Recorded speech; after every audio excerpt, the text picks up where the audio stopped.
Roland, the complaints from African Americans, or is it just because they support another candidate? Or do they have legitimate complaints about Rahm Emanuel's positions in the community? Well, first of all, they do have legitimate complaints. What is very interesting is that, I mean, look, he has virtually no relationship with the Congressional Black Caucus. I'm very surprised that Moseley Braun's campaign, frankly, they have not reached out to folks who, again, do not speak highly of Rahm Emanuel. And I've talked to many of them, and they have nothing good to say. And so a lot of the critics are saying, well, where's been your urban agenda all of these years? Were you paying attention to us when you're a member of Congress? I also find it interesting, Bill Clinton talks about that.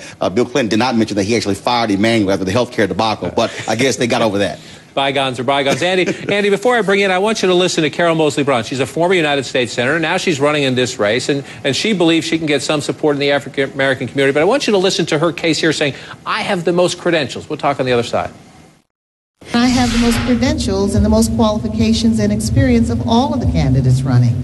And so they just chose the most qualified candidate for the job. This is building momentum. This is getting our bandwagon going. You know, we like to say we're getting the band together again.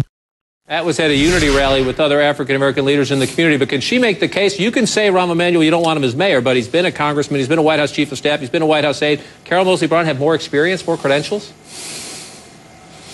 Well, I think, John, that Carol Moseley Braun can rightly say that her resume suggests a few more positions. She was a state senator, a U.S. senator, an ambassador, recorder of deeds in Chicago. But remember, she basically had a disastrous single term in the U.S. Senate and was defeated by a virtually unknown Republican. I think Bill Clinton's visit today probably burnishes Emanuel's front-runner status and probably basically, I think it basically guarantees that Emanuel makes it into a runoff after February 22nd. The battle now is between Carol and Gary Chico, the former Chicago school board president, for number 2, because once you get into a runoff, then anything can happen. There is a strong anti-Rahm sentiment, but there is also this sense of inevitability, which is basically promulgated largely by the media. On the ground, it could be different. The voter registration in black wards in Chicago is up appreciably.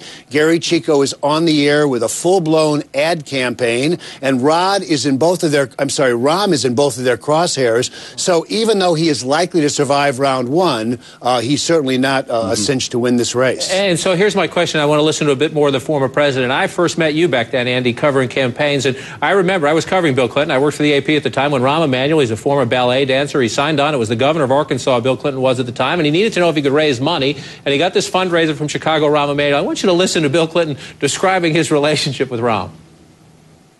I'm the governor of a small state, and I had a policy of not doing out-of-state fundraisers when I was governor, and I didn't know if I could raise the money to run until I met him.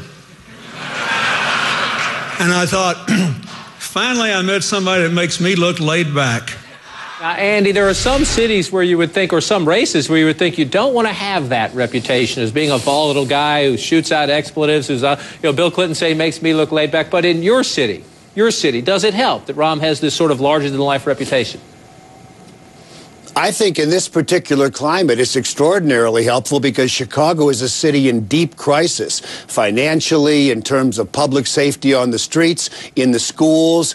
Remember, the mayor here for the past 21 years, Richard M. Daley, was hardly a warm and fuzzy individual. He is a very volatile, sometimes angry, temper-ridden individual, and yet he's been an extraordinarily popular mayor over the years. I think there's a sense in some areas that the only way you can tame the beast of Chicago is with a butt kicker, and that's Rahm's reputation. So I think in this peculiar political environment, his worst personal attributes, this volatility, the four-letter words, and the fact that he's not a particularly nice individual, may work to his advantage because that's what people may be looking for. Well, that's the mistake his opponents are making, John, and that is a lot of the criticism of Daley is that he ruled with an iron fished. When you look at the parking meters deal, which people say was an absolute debacle, they're saying, wait a minute, you have far too much control. And so it's interesting. The argument with Emanuel should not be, oh, I have more experience. It should be, do you have the temperament to be able to pull people together to deal with the budget shortfall in Chicago? So the arguments I think that Chico and Braun are making are absolutely wrong if they really want to get at the heart of how to beat Rahm Emanuel.